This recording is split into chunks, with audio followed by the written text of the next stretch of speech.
देखिए इस क्वेश्चन में ये लिखा है the variation of density of cylindrical thick and long rod. ये हमें एक cylindrical thick and long rod के बारे में बात कर रहा है। तो हम एक थिक सिलेंड्रिकल लॉन्ग रॉड ले लेते हैं। यहाँ पर x = 0 मान लेते हैं जहाँ से रॉड स्टार्ट हुई है, और यहाँ पर x = L मान लेते हैं। L इस रॉड की लेंथ हो गई, ठीक है। द क्वेश्चन में लिखा है the variation of density of a cylindrical thick and long rod is ρ0 x²/L²।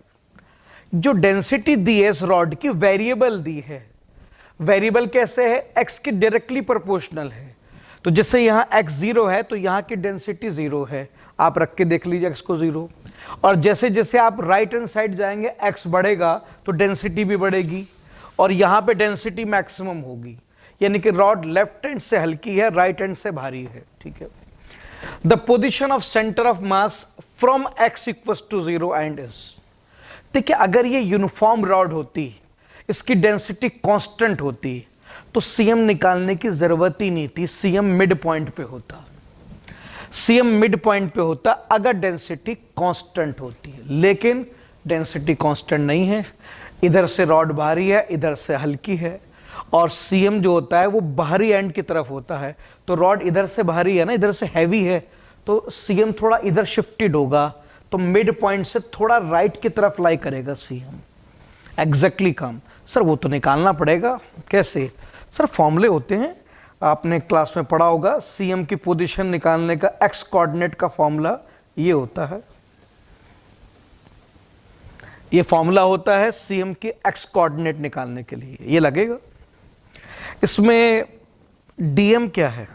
Small mass. D का मतलब होता है स्मॉल, और स्मॉल मास किसका होगा? किसी स्मॉल एलिमेंट का होगा। स्मॉल एलिमेंट कहाँ है? हम लेंगे, होता नहीं, एज्यूम करना पड़ता है। आप एक काम कीजिए, यहां से x डिस्टेंस पर एक छोटा सा एलिमेंट ले लीजिए dx। ये एलिमेंट ये एलिमेंट ये वाला।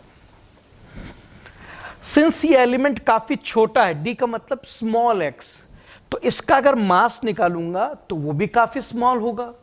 उस स्मॉल मास को मैं dm कह सकता हूं। अभी निकाल लेते हैं। देखो मास का फॉर्मूला क्या होता है बेटे? डेंसिटी इनटू वॉल्यूम, और वॉल्यूम को क्या लिख सकते हैं? Area into length. ऐसे लिख सकते हैं, क्लियर फॉर्मूला होता है। अब ये वाला फॉर्मूला मैं इस एलिमेंट पे लगा रहा हूं। सिंस एलिमेंट बहुत स्मॉल है तो मास भी काफी स्मॉल आएगा, इसलिए मैं m को क्या बोलूंगा? dm कहूंगा।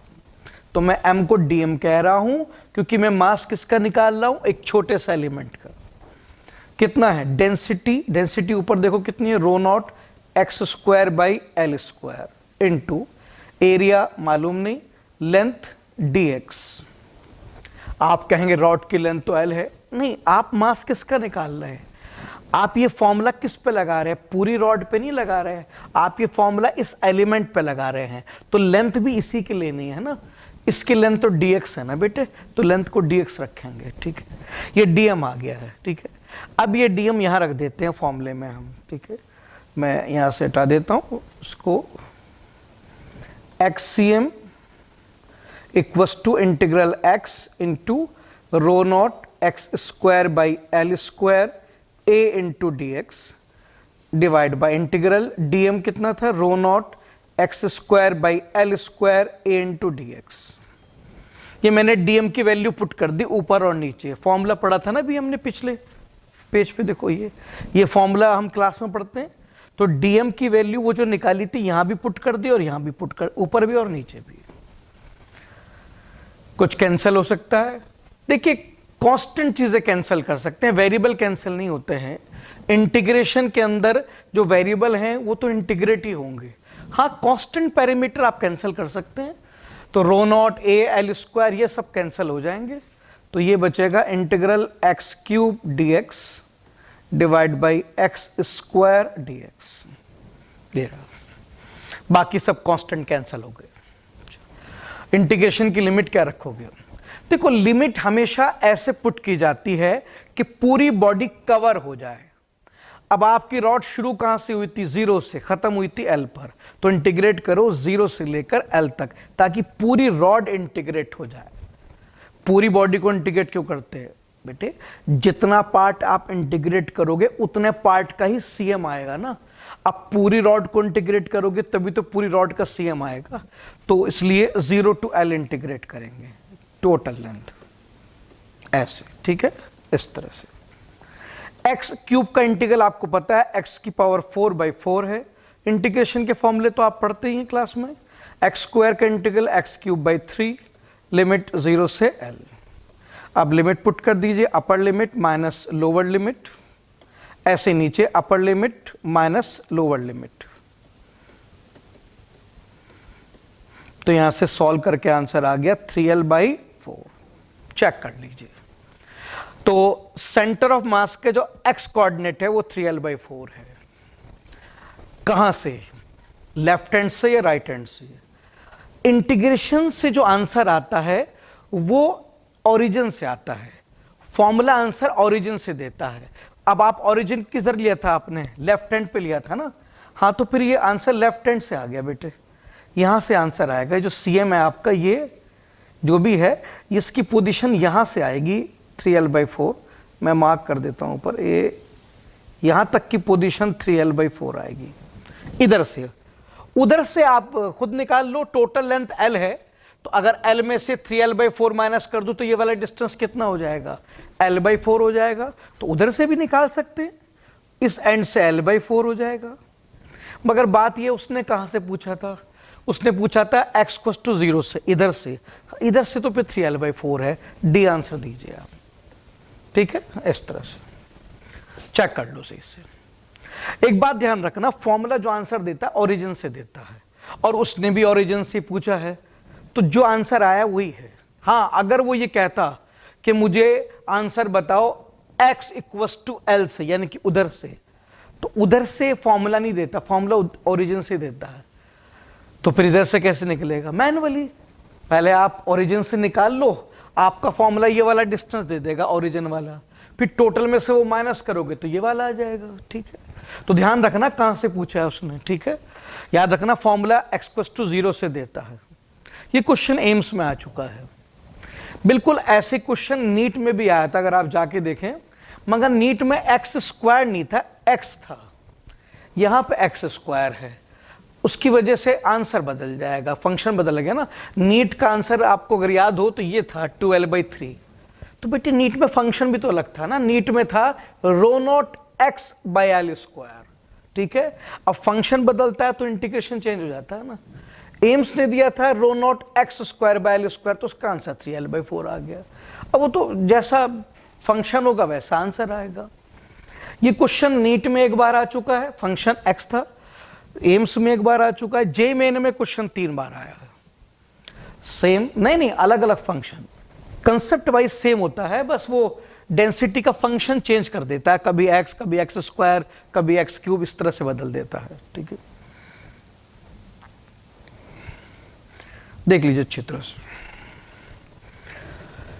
चलिए नेक्स्ट क्वेश्चन की तरफ जाते हैं। The speed of longitudinal wave in a metal rod A is 10⁻³ meter per second. ये जो मेटेलिक रॉड है, इसके अंदर जो स्पीड दी है, वेव की स्पीड, वो दी है 10⁻³, ठीक है। If all the rods are identical and of same material then speed of wave in rod B. Rod B में स्पीड पूछ रहा है, अगर सारी 3 रॉड है ना, ABC, सब आइडेंटिकल हों। पहले तो ये देखो रॉड में कौन सी वेव की स्पीड पूछ रहा है? Longitudinal wave. रॉड में लॉन्गिट्यूडनल वेव साउंड वेव के बारे में बात कर रहा है, और साउंड वेव सॉलिड के अंदर जो होती है वो होती है √ young modulus divide by density. ये पढ़ते हैं क्लास में। देखो वो आपसे स्पीड ऑफ लॉन्गिट्यूडनल वेव पूछ रहा है। लॉन्गिट्यूडनल वेव हमारे कोर्स में कौन सी है? साउंड वेव ही तो है, तो साउंड के बारे में बात कर रहा है। और स्पीड रॉड में चाहिए, मतलब सॉलिड में, तो सॉलिड में साउंड की स्पीड ये होती है √ यंग मॉडुलस बाय डेंसिटी, ठीक। यंग मॉडुलस और डेंसिटी किस पर डिपेंड करता है? सिर्फ और सिर्फ मटेरियल पर, और तीनों का मटेरियल क्या है? सेम। अगर तीनों के मटेरियल सेम है तो तीनों के यंग मॉडुलस भी सेम होंगे, तीनों की डेंसिटी भी सेम। और अगर तीनों का y और रो सेम है तो तीनों का v भी क्या होगा, सेम होगा।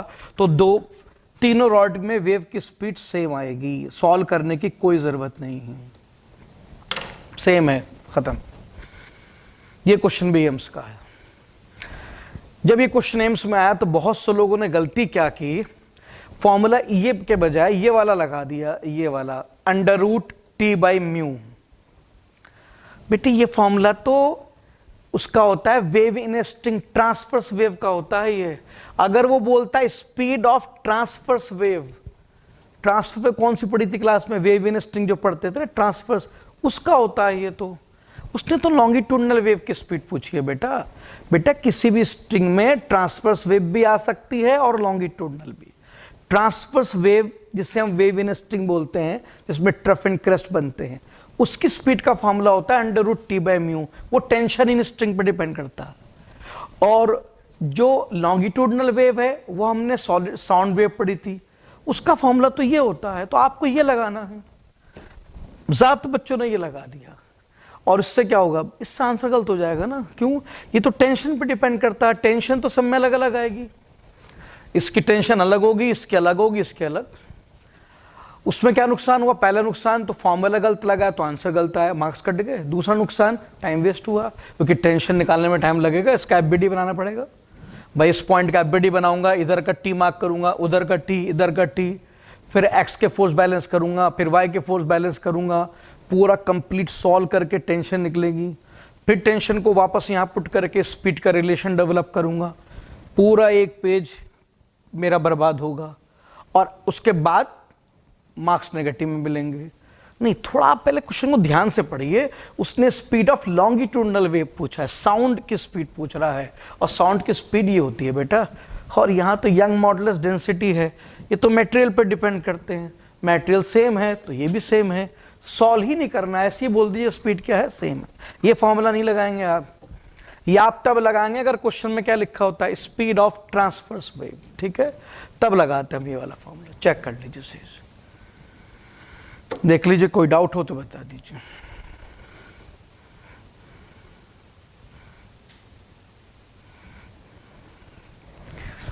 नेक्स्ट क्वेश्चन देखते हैं। For the uniform 5 kg beam shown in figure. Beam एक तरह की रॉड ही होती है, ये वाली रॉड देखो, ये रॉड है ना, ये बीम कह दीजिए इसे आप, ये रही, ठीक है। ये 5 kg की बीम है, ठीक है। How large is the tension in the supporting cable and what are the component of force exerted by hinge on the beam. मैं पहले तो डायग्राम थोड़ा बड़ा करके बनाता हूं, डायग्राम काफी छोटा बना हुआ है। ये हमारी बीम है, ये बीम है, ये बीम पे एक तो यहां पर ब्लॉक हैंग कर रहा है 10 kg का, एक ये स्ट्रिंग ऐसे कनेक्ट है, ये रही 37 डिग्री पर, और यहां पर हिंज है, ये रही। ये डिस्टेंस दिया है ये वाला यहां तक का 100 सेंटीमीटर, और आगे का ब्लॉक तक का डिस्टेंस दिया है 40 सेंटीमीटर। इसे वो इस रॉड को बीम कह रहा है। बीम एक तरह की रॉड होती है, ठीक है। तो पहले डायग्राम समझ लेते हैं। ये है रॉड जिसे वो बीम कह रहा है। कितनी लेंथ की है टोटल, 140 सेंटीमीटर की लेंथ है। यहां से एक स्ट्रिंग बंधी है कनेक्टेड विद ब्लॉक, एक स्ट्रिंग इधर बंधी है, और ये हिंज है। हिंज किसे बोलते हैं, कील को, कील लगाई होगी ना आपने, तभी तो ये रॉड दीवार के साथ अटैच्ड हुई होगी। एक कील समझ लीजिए, कील ठोकी, आपने क्लैंप कह दीजिए। बस हिंज वो कील होती है जिसके अबाउट बॉडी रोटेट कर सकती है अगर करना चाहे तो। अभी नहीं कर रही, अभी पूरा सिस्टम क्या है, रेस्ट पे है, ठीक है। अभी देखो यहां पर कोई मूवमेंट नहीं है। क्यों नहीं है सर, आपने बांध रखा है ना रॉड को स्ट्रिंग से। ये स्ट्रिंग हटा दीजिए, रॉड मूव कर जाएगी, रॉड ऐसे रोटेट करके नीचे आ जाएगी। हिंज वो कील होती है जिसके अबाउट बॉडी रोटेट करने की कैपेबल होती है। इस केस में रोटेट नहीं करेगी क्योंकि स्ट्रिंग बांध रखी है ना, तो वो इसे नीचे आने नहीं देगी ना रस्सी, स्ट्रिंग टाइट होती है ना, इस केस में रोटेट नहीं करेगी। कील है एक तरह की, ठीक है। अब ये बताओ इस पे फोर्स कौन कौन से लग रहे हैं। पहले ब्लॉक पे मार्क करते हैं। ब्लॉक पे भाई नीचे वेट होगा mg यानी कि 100, ऊपर टेंशन होगी T। बस ब्लॉक पे और कोई फोर्स नहीं होगा, नीचे mg लगेगा 100 न्यूटन, ऊपर स्ट्रिंग अपनी तरफ खींचेगी T टेंशन से। और सिंस ये ब्लॉक रेस्ट पे है तो T 100 को बैलेंस कर रहा होगा, तो ये T 100 के बराबर आ जाएगा। मेरा ब्लॉक का एफबीडी कंप्लीट हो गया, टी भी आ गया, उस स्ट्रिंग का टी आ गया जो वर्टिकल थी। अब जरा सा इसका एफबीडी बनाता हूं बीम का, बीम कहो रॉड कहो जो भी कहो आप, ठीक है। इसका बीम बना लेता हूं मैं। देखो एक तो यहां पर इसका एमजी लगेगा, किसका, रॉड का 50 लिखा था ना, for the uniform 5 kg beam, 5 kg मास है ना, तो एमजी क्या लगेगा 50। और रॉड का एमजी कहाँ होगा सर, यूनिफॉर्म रॉड का है, मतलब डेंसिटी एक जैसी है। डेंसिटी एक जैसी हो तो सेंटर ऑफ मास कहाँ होता है, मिड पॉइंट पे होता है, तो एमजी मिड पॉइंट पे लगेगा, सीएम पे लगता है ना एमजी। कितनी टोटल लेंथ है 140 सेंटीमीटर, तो 140 का मिड पॉइंट कितनी दूर होगा, 70 सेंटीमीटर दूर होगा। तो एक तो रॉड पे एमजी लगेगा, खुद का रॉड का एमजी, और क्या लगेगा, ये स्ट्रिंग टेंशन देगी टी नॉट, और ये वाली स्ट्रिंग नीचे की तरफ टेंशन देगी टी, ये वाली भाई, ये वाली स्ट्रिंग बीम को नीचे खींचेगी और ये वाली स्ट्रिंग बीम को ऐसे खींचेगी along the string. Theory class में पढ़ते ही है टेंशन कहाँ लगती है, अलोंग द स्ट्रिंग। तो ये स्ट्रिंग बीम को ऐसे खींचेगी और ये वाली स्ट्रिंग नीचे खींचेगी, ठीक है। अब मैं बीम की बात कर रहा हूं, ब्लॉक मैंने सॉल्व कर लिया है, वो कंप्लीट हो गया, ब्लॉक का एफबीडी बना के सॉल्व कर लिया, टी आ गया है। अब ब्लॉक छोड़ दो, अब बीम की बात कर रहे हैं बस।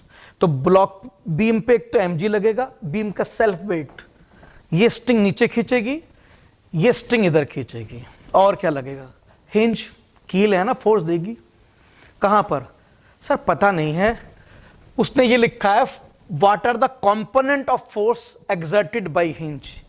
कंपोनेंट का मतलब एक्स और वाई कंपोनेंट, इसका मतलब हिंज एक्स में भी फोर्स देगी और वाई में भी। तो 2 मार्क करना, एक्स में एनएक्स मार्क कर देता हूं, वाई में एनवाई, ठीक है, 2 मार्क कर देता हूं। बाकी सॉल्व करके देखेंगे वैल्यू कितनी आ रही है। और कोई फोर्स लग रहा हो बीम पे तो देख लो, मेरे हिसाब से तो बीम पर और कोई फोर्स लगेगा नहीं। सॉल्व कैसे करेंगे, देखो सारे फोर्स एक्स और वाई में है कि यही मनूस है जो इंक्लाइंड है, ब्रेक कर दो कंपोनेंट में।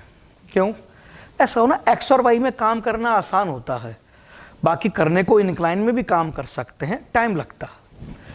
ब्रेक कर दो कंपोनेंट में। एक्स के साथ 37 डिग्री एंगल है, आपने क्लास में पढ़ा होगा जिसके साथ एंगल होता है उसके साथ कॉस आता है, तो टी नॉट का एक्स कंपोनेंट लेफ्ट में आएगा, इधर आएगा टी नॉट कॉस 37, ठीक है। तो एक तो कंपोनेंट ये आएगा बेटे, ये आएगा टी नॉट कॉस 37, एक ऊपर जाएगा टी नॉट साइन 37। कंपोनेंट तो आप क्लास में पढ़ते हैं कैसे लेते हैं, जिसके साथ एंगल होता है उस तरफ कॉस आता है, दूसरी तरफ साइन। तो ये आ गया टी नॉट का एक कंपोनेंट लेफ्ट में, एक ऊपर आ गया। अब ठीक है सर, अब हर चीज एक्स और वाई में। अब सबसे पहले तो एक काम करो, नेट फोर्स क्या, नेट टॉर्क 0 करो अबाउट हिंज। देखो मैंने क्लास में पढ़ाया था, किसी ने मुझसे नहीं पढ़ाया तो उसने भी पढ़ा होगा, कोई भी चीज अगर रेस्ट पे है तो 3 चीजें 0 होती हैं, net torque 0, net force in x 0, net force in Y 0। तो अगर कोई चीज रेस्ट पे है तो 3 चीजें 0 होती हैं, नेट टॉर्क 0 होता है, नेट फोर्स इन एक्स 0 होता है और नेट फोर्स इन वाई 0 होता है। ये 3 चीजें 0 होती हैं कंफर्म। अच्छा, टॉर्क आपकी मर्जी किसी के अबाउट भी ले सकते हैं, मैंने कहा मैं हिंज के अबाउट लूंगा, आप किसी और के अबाउट भी ले सकते हैं। हर पॉइंट के अबाउट टॉर्क 0 होगा अगर बॉडी रेस्ट पे है तो। ध्यान रखना मैं कब की कंडीशन बता रहा हूं, अगर कोई बॉडी रेस्ट पे है तो 3 चीजें सेटिस्फाइड होती है, net torque about any point will be 0, net force in x 0, net force in Y 0। ठीक, पहले मैं ये वाली कंडीशन लगाता हूं, net torque about hinge is 0। Hinge ही क्यों, और कोई पॉइंट क्यों नहीं। ऐसा है, हिंज के अबाउट मैं इसलिए ले रहा हूं क्योंकि हिंज पर NX और NY लग रहा है, और जब फोर्स किसी पॉइंट पर लगता है तो वो फोर्स उस पॉइंट के अबाउट टॉर्क नहीं देता। अब क्योंकि NX NY लगी हिंज पे रहा है तो NX NY का टॉर्क 0 हो जाएगा, तो दो फोर्स का टॉर्क तो 0 होगा। दूसरा, T0 sin थीटा भी हिंज से पास कर रहा है, जो फोर्स उस पॉइंट से पास करे जिसके अबाउट टॉर्क चाहिए उसका भी 0 होता है। ये क्लास में पढ़ाया जाता है बेटे, अगर फोर्स उसी पॉइंट पे लगे जिसके अबाउट टॉर्क लगना है तो भी टॉर्क 0 होता है, और अगर फोर्स उस पॉइंट से पास कर जाए जिसके अबाउट टॉर्क निकालना तो भी टॉर्क 0 होता है। ये बेसिक कंसेप्ट है, क्लास में पढ़ाए जाते हैं। तो इससे क्या होगा, NX NY तो लगी हिंज पे रहे, उनका टॉर्क 0 हो गया, और T0 sin 37 हिंज से पास हो रहा है, हिंज पूरा है ना ये, तो उसका भी टॉर्क 0 हो गया। तो तीन फोर्स का टॉर्क 0 हो जाएगा, तो कैलकुलेशन थोड़ी आसान हो जाएंगी, इसलिए मैंने हिंज को पसंद किया है। मगर ये आपकी मर्जी, आप कोई और पॉइंट भी ले सकते हो, बस मैंने अपना फायदा देखा है, मैंने बता दिया है। तो मैं नेट टॉर्क अबाउट हिंज को 0 कर रहा हूं। हिंज के अबाउट कौन कौन टॉर्क देगा, NX नहीं देगा क्योंकि हिंज पे लग रहा है, NY नहीं देगा क्योंकि हिंज पे लग रहा है, T0 sin 37 T0 cos 37 नहीं देगा क्योंकि वो भी हिंज पे लग रहा है। ये सारे, ये तीनों फोर्स नहीं देंगे टॉर्क, ये देगा, ये है 50 × 70। टॉर्क का फॉर्मूला क्या होता है, FR परपेंडिकुलर, तो F 50 और R परपेंडिकुलर 70 सेंटीमीटर, ठीक। F × R परपेंडिकुलर, फॉर्मूला तो पता, डायरेक्शन चेक करो बेटा। हिंज ये है, ये मान लेते हैं पेन, ये बीम है, 50 यहां लग रहा है नीचे की तरफ, पेन कैसे रोटेट करेगा बेटे, क्लॉकवाइज। ये क्लॉकवाइज टॉर्क है, क्लॉकवाइज को माइनस कह देते हैं, एंटी क्लॉकवाइज को प्लस कह देंगे। कोई नियम नहीं है, किसी एक को प्लस किया तो दूसरा माइनस हो जाएगा। अब मैंने इसको माइनस कह दिया क्लॉकवाइज को, तो अब एंटी क्लॉकवाइज को प्लस ले लेंगे। और कौन देगा टॉर्क, T0 sin 37 देगा। कौन सा formula, FR perpendicular, force y में और डिस्टेंस x में। ये वाला डिस्टेंस कितना है, नीचे से देखो 100, तो ये आएगा आपका T0 sin 37 × 100। Value F × R perpendicular, R perpendicular का मतलब वो डिस्टेंस जो फोर्स के परपेंडिकुलर हो। चलो जरा डायरेक्शन देखते हैं, ये हिंज है और T0 sin थीटा यहां लग रहा है ऊपर की तरफ, लगाओ ऊपर की तरफ, कैसे रोटेट कर रहा है, एंटी क्लॉकवाइज, ठीक है। तो एंटी क्लॉकवाइज को हम प्लस कहेंगे क्योंकि अभी क्लॉकवाइज को माइनस कहा था हमने। और देखो और कौन देगा टॉर्क, ये T देगा। ये फोर्स y में है तो डिस्टेंस x वाला लेंगे ना, FR परपेंडिकुलर, तो T × ये वाला डिस्टेंस कितना है, देखो नीचे 140, तो ये आगे बेटे T × 140। डायरेक्शन देखो, ये हिंज है, ये पॉइंट ये वाला, T यहां लगा है नीचे की तरफ, लगाओ, कहां जा रहा है, क्लॉकवाइज जा रहा है। क्लॉकवाइज को तो माइनस कहा था हमने। पहला टॉर्क क्लॉकवाइज है mg का, दूसरा एंटी क्लॉकवाइज T0 sin 37 का, तीसरा क्लॉकवाइज। और देखो कोई और टॉर्क लग रहा हो तो, मेरे हिसाब से तो बस यही तीन फोर्स टॉर्क देंगे, बाकी तीन का टॉर्क 0 हो गया क्योंकि वो हिंज से पास कर रहे हैं, ठीक है। इसीलिए मैंने हिंज को पसंद किया था क्योंकि 6 में से 3 का टॉर्क 0 हो रहा है। अब नेट टॉर्क को 0 पुट कर दीजिए क्योंकि बॉडी रेस्ट पे है। चलिए 50 × 70 कितना आ गया, -3500 प्लस T0 × sin 37 आपको मालूम है 3/5 होता है, इंटू 100, T अभी निकाला तो ऊपर 100 है, इंटू 140 इक्वल्स टू 0, ठीक है। 100 थ्रू आउट डिवाइड कर दीजिए तो यह आएगा -35 plus T0 × 3/5 minus 140 equals to 0, ठीक है। चेक कर लीजिए बेटा कैलकुलेशन। इस दो टर्म को उधर ले जाइए राइट हैंड साइड, तो यह आ जाएगा T0 × 3/5 इक्वल्स टू 175। ये देख लीजिए। अब यहाँ से T0 निकाल लो आप, कितना आ रहा है, मेरे हिसाब से तो चेक कर लीजिए 175 × 5/3, ठीक है। पहले आप अच्छी तरह चेक कर लो, कोई प्रॉब्लम हो तो बता दीजिए। कैलकुलेशन आप कर लेना, पहले मेथड देख लो आप अच्छी तरह से बेटा, मेथड में कोई प्रॉब्लम हो तो बताइए।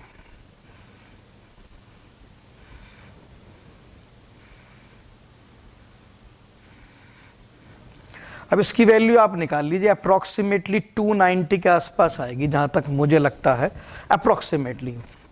देखो आप 3 को उससे कैंसिल करेंगे 17 को, तो 5 से 15 कैंसिल हो जाएगा, 2 उधर जाएगा 25, और 24 8 टाइम्स होता है, तो ये कितना आ जाएगा आपका, ये 58 आएगा अप्रॉक्सीमेटली। इंटू 5 कर दीजिए, 58 इंटू 5 कितना आएगा, 290 आएगा, 290 रख दीजिए। थोड़ा ज़्यादा आएगा क्योंकि मैंने इसको थोड़ा कम करके लिखा है, तो ऑप्शंस काफ़ी दूर दूर होते हैं, कोई प्रॉब्लम नहीं होती, अप्रॉक्सीमेट निकाल सकते हैं।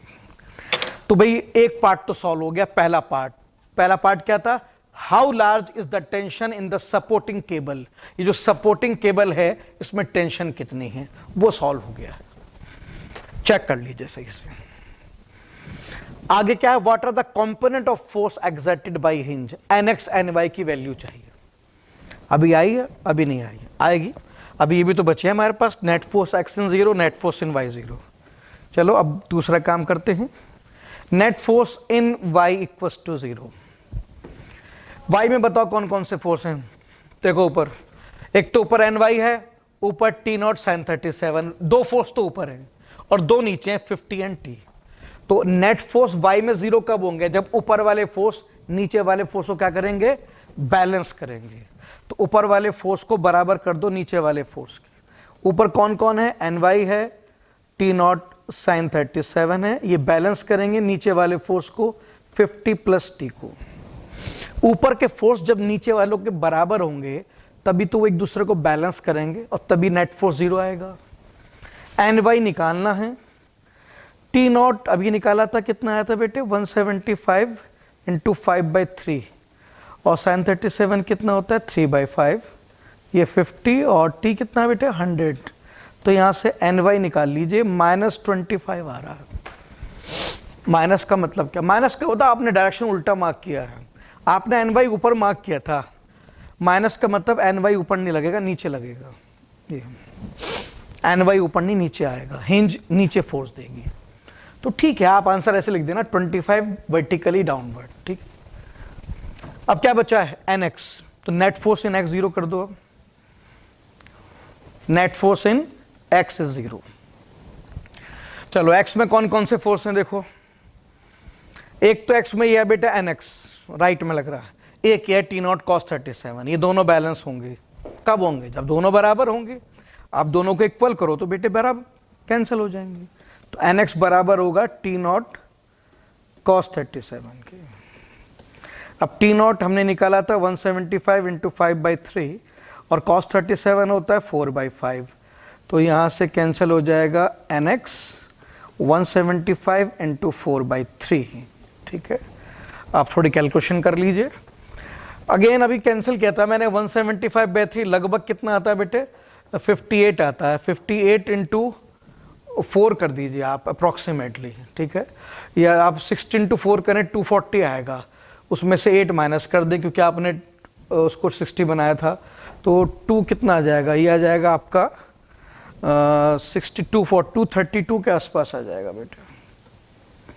अप्रॉक्सीमेट निकाल लो, मैंने कहा एग्जैक्ट निकालने की ज़रूरत नहीं, आप अपने हिसाब से चेक कर लो, अप्रॉक्सीमेट निकाल के देख लो, उसमें से देख लो, अच्छी तरह से देख लो, कोई प्रॉब्लम हो तो बता दीजिए। ठीक है, तो ये सारे फोर्स आ गए हैं। थोड़ा लेंदी क्वेश्चन है मगर इस तरह के क्वेश्चन बेटे आए हैं पास्ट में।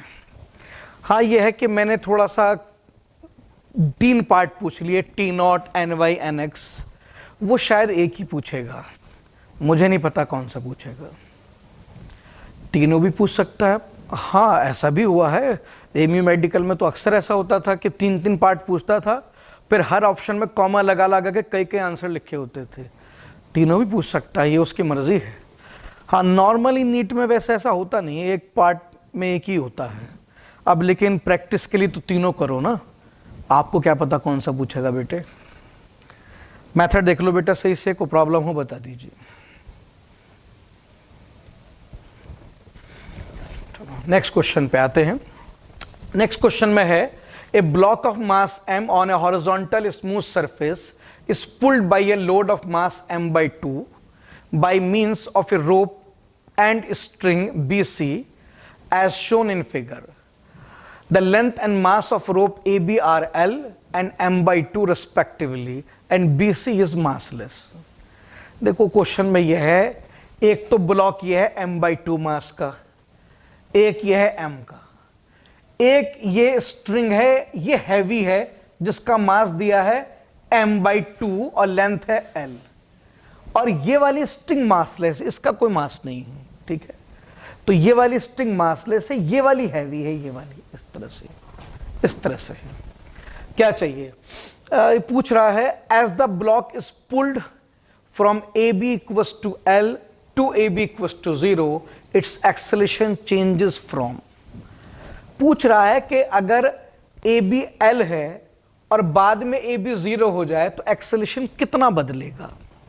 तो क्वेश्चन समझ लीजिए, हमारे पास दो ब्लॉक है, मास m का, मास m by 2 का, ये रोप हैवी है, ये मासलेस है। इनिशियली ये लेंथ AB L है, यानी कि सारी लेंथ यहां है, और बाद में ये लेंथ 0 हो जाएगी, लिखा है ना, शुरू में AB L है, बाद में AB 0 हो जाएगा।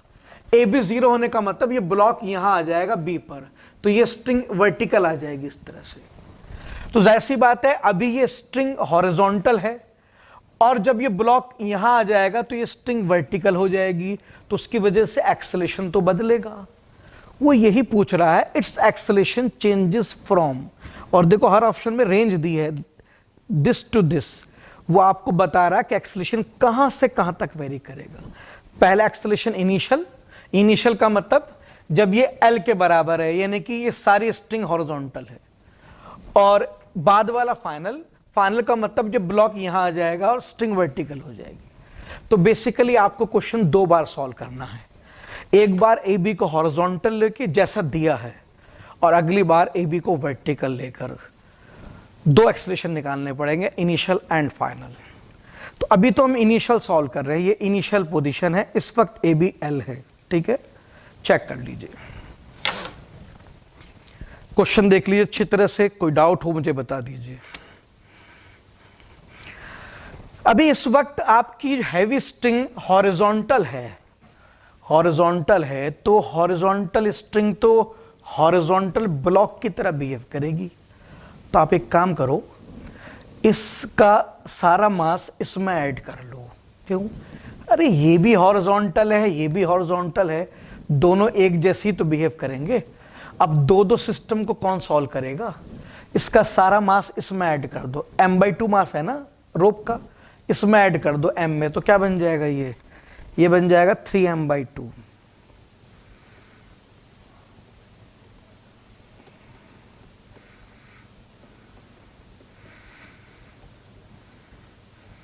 ये मास बन गया 3m by 2। और अब क्योंकि तुमने रोप का मास इसमें ऐड कर दिया, तो अब रोप मासलेस मान लीजिए आप। अब रोप के पास कोई मास नहीं है, अब रोप को सॉल्व करने की जरूरत नहीं है। बेटा काम कम कर रहा हूं, अगर मैं रोप को हैवी मानूंगा तो 3 मास हो जाएंगे, एक ये, तो 3 बार न्यूटन का लॉ लगाना पड़ेगा। लेकिन अब क्योंकि मैंने इसके मास को इसमें ऐड कर दिया, तो इसका मास तो इसमें ऐड हो गया ना, ये मासलेस हो गया, तो अब सिर्फ 2 पे लगाना पड़ेगा। काम थोड़ा आसान कर रहा हूं अपना, कर सकते हैं। हाँ, तो हॉरिजॉन्टल ही तो है, रोप भी हॉरिजॉन्टल, ब्लॉक भी एक जैसा बिहेव करेंगे। अब इसका FBD बनाता हूं बेटे। नीचे इसका वेट आएगा mg by 2, ऊपर टेंशन आएगी T। इसका FBD बनाओ, नीचे वेट आएगा 3mg by 2, ऊपर नॉर्मल आएगा और राइट में टेंशन आएगी। FBD बनाना तो आप जानते ही हैं, सारे फोर्स पड़े हुए हैं आपके। नीचे इसका वेट लगेगा, ऊपर टेबल नॉर्मल देगी और राइट में स्ट्रिंग टेंशन देगी। ऐसे ही नीचे वेट लगेगा, ऊपर स्ट्रिंग टेंशन। क्या इधर का T इधर के बराबर होगा? अब तो होगा, क्योंकि मैंने स्ट्रिंग का मास इसमें ऐड कर दिया है, तो स्ट्रिंग मासलेस हो गई ना यहां से यहां तक। और आपको क्लास में पढ़ाया जाता है कि मासलेस स्ट्रिंग में थ्रू आउट टेंशन क्या रहता है? सेम। तो अब क्योंकि इसका मास तो इसमें ऐड हो गया ना, तो आपकी स्ट्रिंग तो मासलेस हो गई, तो यहाँ का T यहाँ का T सेम आएगा, कोई प्रॉब्लम नहीं होगी। अब जब मैं सिस्टम को रिलीज करूंगा तो ये ब्लॉक तो नीचे जाएगा अपने वेट की वजह से, और ये इधर जाएगा ऐसे। भाई ये ब्लॉक नीचे जाएगा, नीचे मूव करेगा इधर से, और जब ये नीचे जाएगा तो ये इधर जाएगा ऐसे। तो इस पे सेकेंड लॉ लगाओ न्यूटन का वाई में। न्यूटन का सेकेंड लॉ क्या होता है बेटे? Net force equals to M A. तो नेट फोर्स कितना है उस पे? M G by two minus T equals to M A, M by two A. ये रहा। ये सेकेंड लॉ किस पे लगाया बेटे मैंने? वो जो वर्टिकल मास है, नेट फोर्स को एम ए के बराबर किया। इसको बड़ा फोर्स माना है। क्यों? भाई आपका ब्लॉक नीचे जा रहा है, नीचे तभी तो गया होगा जब नीचे वाला फोर्स इससे बड़ा होगा। तो फिर ये बड़ा है तो बड़े में से छोटे को माइनस करेंगे, बड़े में से छोटे माइनस करेंगे तभी तो नेट फोर्स आएगा। ऐसे तो करते हैं। अब एक काम करो, सेकेंड लॉ लगाओ इस वाले ब्लॉक पर। किस में? वाई में नहीं, ये वाई में थोड़ी चल रहा है, ये तो एक्स में चल रहा है। इस पे एक्स पे लगाओ, ठीक है। तो अब दोबारा से लगाओ न्यूटन सेकेंड लॉ एक्स में। एक्स में कितना फोर्स लग रहा है उस पर? टी। और मास कितना है? 3m/2 इंटू ए, इक्वेशन 2। बस सर, एक बार सेकेंड लॉ वाई में लगाया वर्टिकल वाले पे, क्योंकि वो वाई में चल रहा था। एक बार सेकेंड लॉ एक्स पे लगाया हॉरिजॉन्टल ब्लॉक पे, क्योंकि वो एक्स में चल रहा था। बस अब तो एक काम करो, टी की वैल्यू यहां पुट कर दो, आंसर आ जाएगा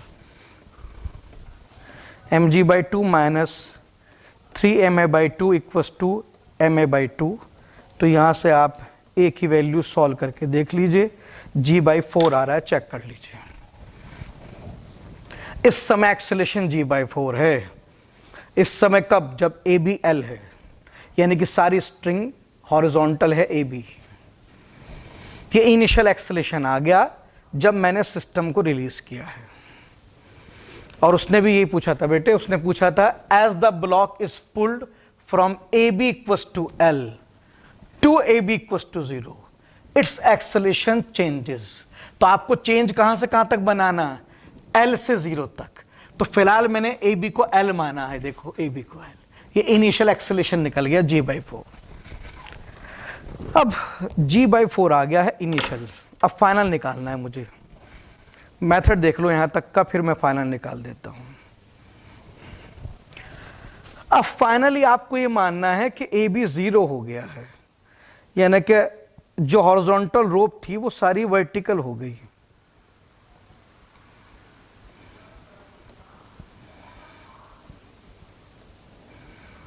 आपका अब ये रोप वर्टिकल हो गई आपकी। वो जो हॉरिजॉन्टल रोप थी ना, ये 0 हो गया। अब मैं 0 बिल्कुल मिला के तो नहीं टच कर सकता, थोड़ा सा गैप छोड़ दिया मैंने ताकि स्ट्रिंग दिखाई दे आंखों को।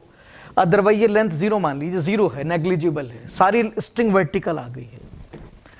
और स्ट्रिंग के पास मास था m/2, हाँ, और वो वर्टिकल हो गई है, और रोप वर्टिकल हो गई, और तुम्हारा ये वाला ब्लॉक भी वर्टिकल है। तो अब ये रोप इसकी तरह बिहेव करेगी, उसकी तरह बिहेव नहीं करेगी। पहले रोप ए बी हॉरिजॉन्टल थी, देखो पहले ये रोप ए बी हॉरिजॉन्टल थी, इसी का तो मास m/2 था ना। BC तो मासलेस थी, ये थी हैवी, ये हॉरिजॉन्टल थी और ये भी हॉरिजॉन्टल था, तो इसका बिहेवियर इससे मैच कर रहा था, तो हमने इसका मास इसमें ऐड कर दिया था। लेकिन अब ये ब्लॉक क्योंकि इधर आ गया है, ये रोप इधर आ गई है वर्टिकल, तो अब आपकी रोप जो है वर्टिकल हो गई है। तो अब वो बताओ, वो जो रोप है उसका मास कैसे बिहेव करेगा? इसकी तरह नहीं, इसकी तरह। तो एक काम करो, उसका मास इसमें ऐड कर दो, ठीक है। उससे क्या होगा?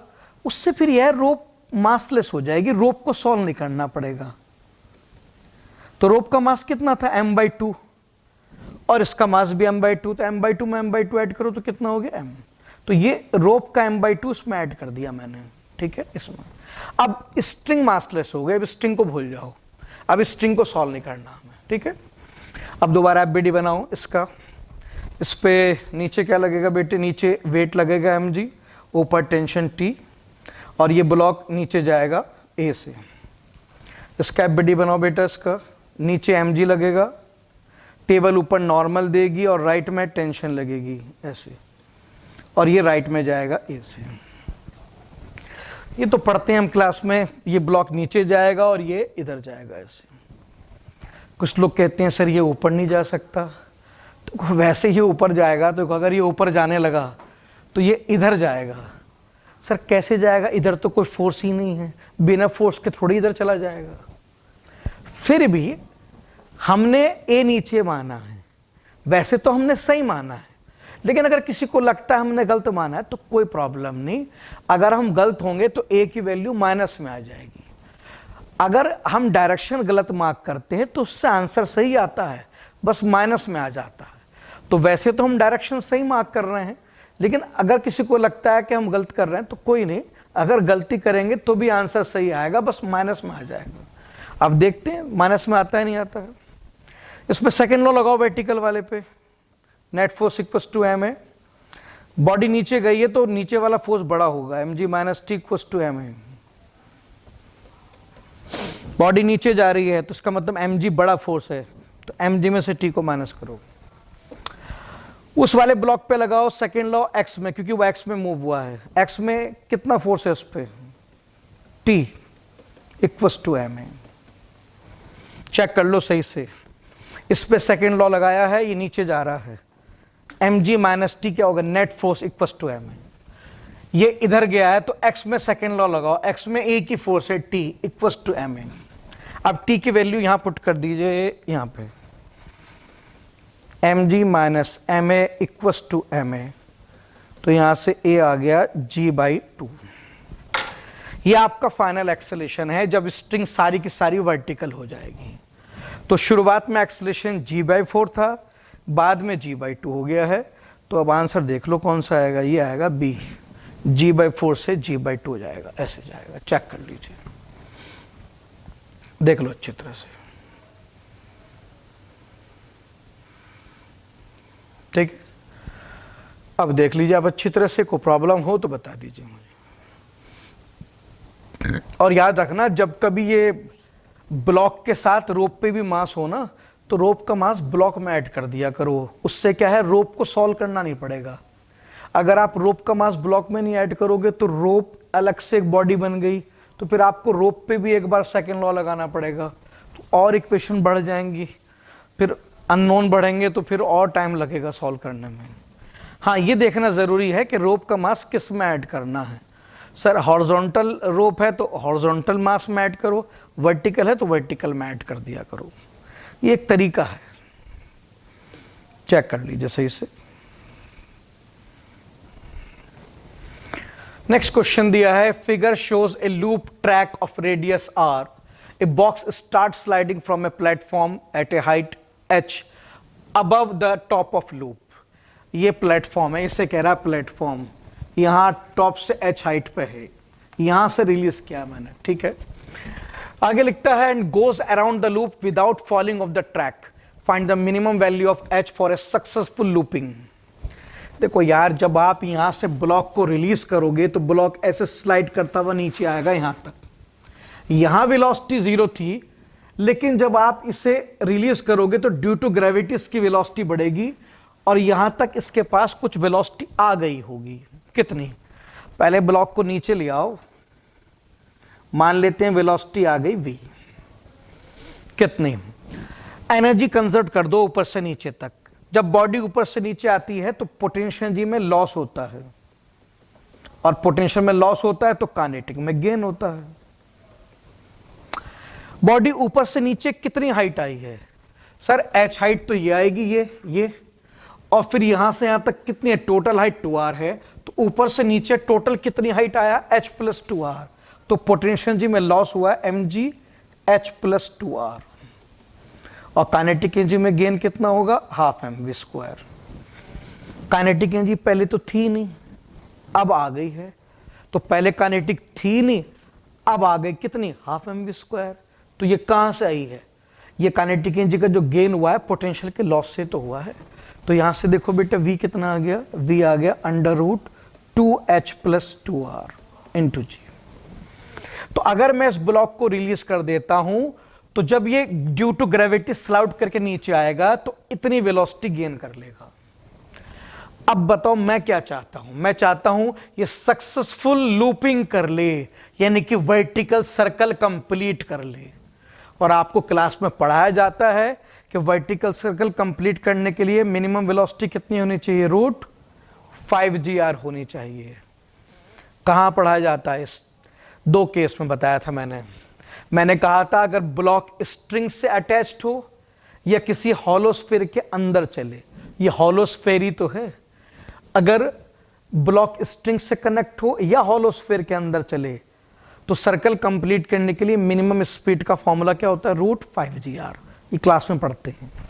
तो अब दोनों साइड रूट कैंसिल कर दो, तो ये हो जाएगा आपका 2h plus 2r into g equals to 5gr। जिसे जी कैंसिल हो गया, h प्लस 2r आ गया 2.5r, तो h आ गया 0.5r यानी कि r/2। मिनिमम वैल्यू आ गई h की, चेक कर लीजिए सही से, आप लोग देख लो अच्छी तरह से, कोई प्रॉब्लम हो बता दीजिए।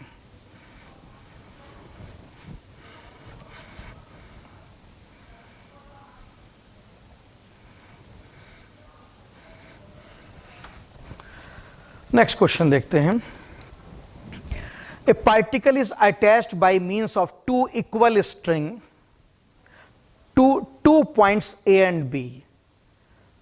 फिर से पढ़ते हैं। A particle is attached by means of 2 equal string to 2 points A and B in same vertical line.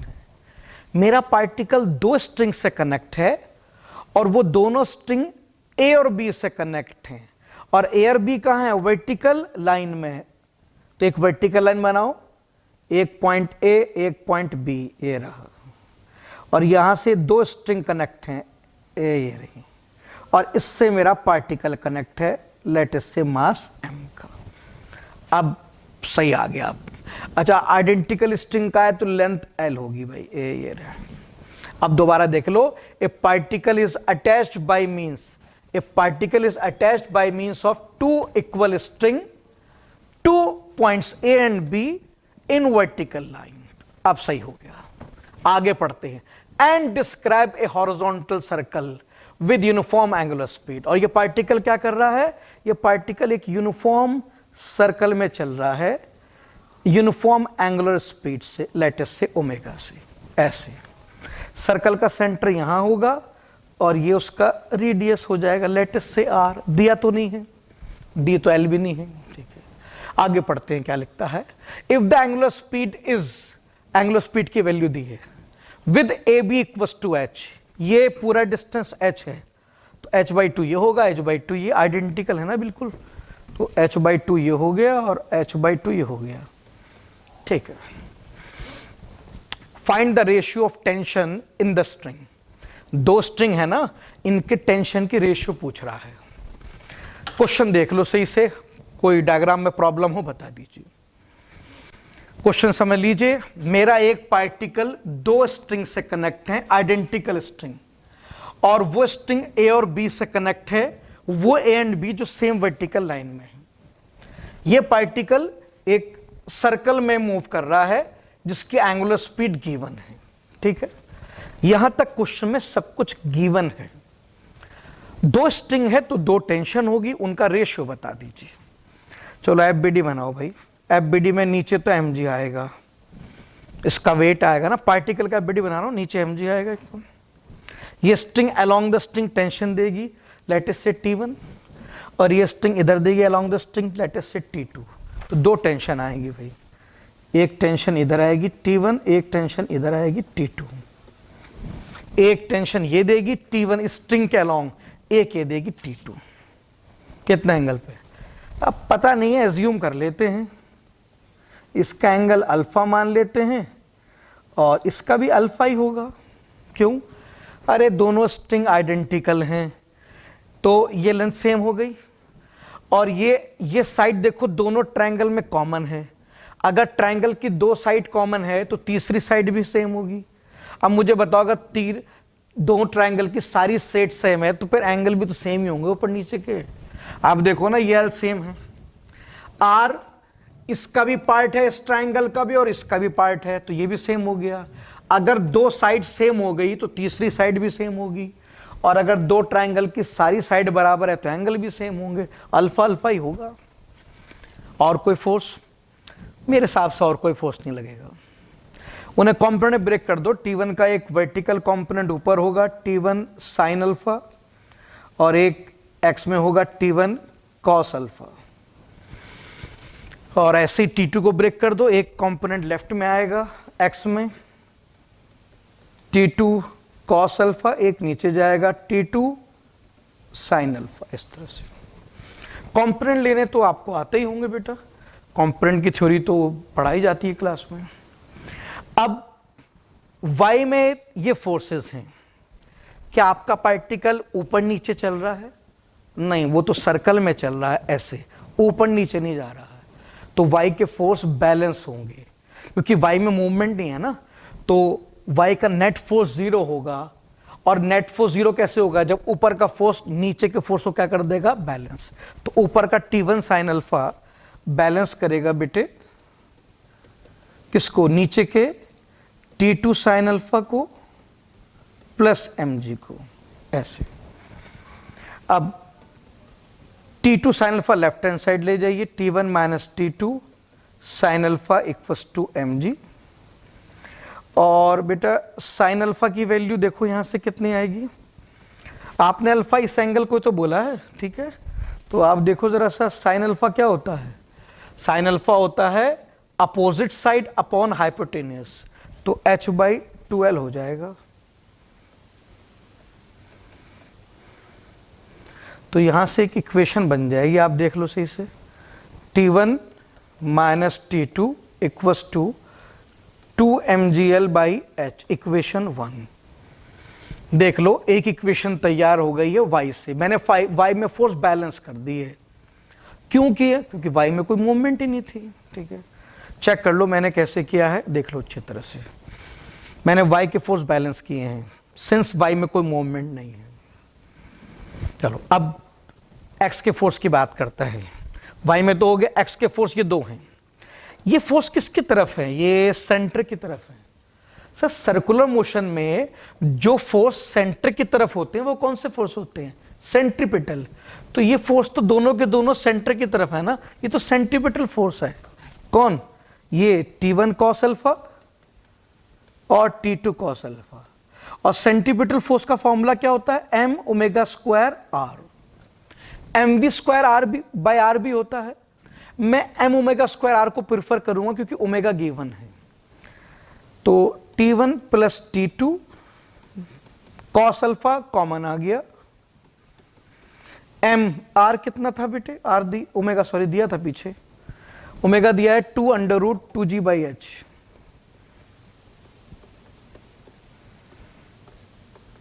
r ऐसे, तो T1 plus T2 cos alpha triangle से देख लो r/l आ रहा है, और ये आएगा m into 8g/h into r।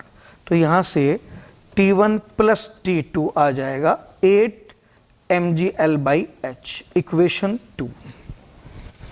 Cos alpha की वैल्यू r/l है, पीछे से देख लीजिए आप ट्रायंगल से, यहां से कॉस अल्फा होता है बेस अपॉन हाइपोटेनियस, इससे आ जाएगी। चेक कर लीजिए। अब मेरे पास दो अननोन है, दो इक्वेशन है, ठीक है। क्या करना है? सॉल्व करना है, कर लेता हूं।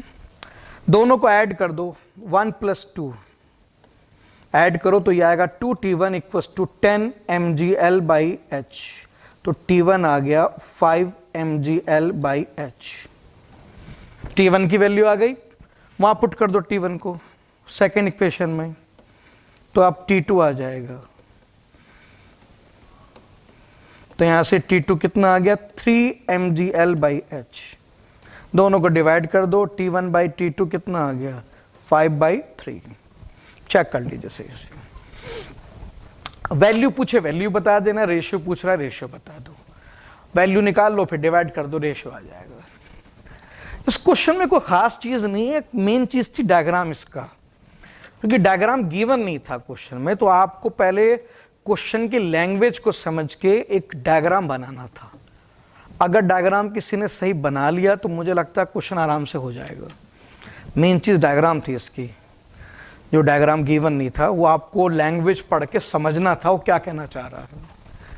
तो बेटा एग्जाम के अंदर कई बार लैंग्वेज इंपॉर्टेंट होती है, वो ये समझ में आ जाए तो फिर क्वेश्चन आदमी कर लेता है। चेक कर लीजिए सही से, कोई डाउट हो बता दीजिए।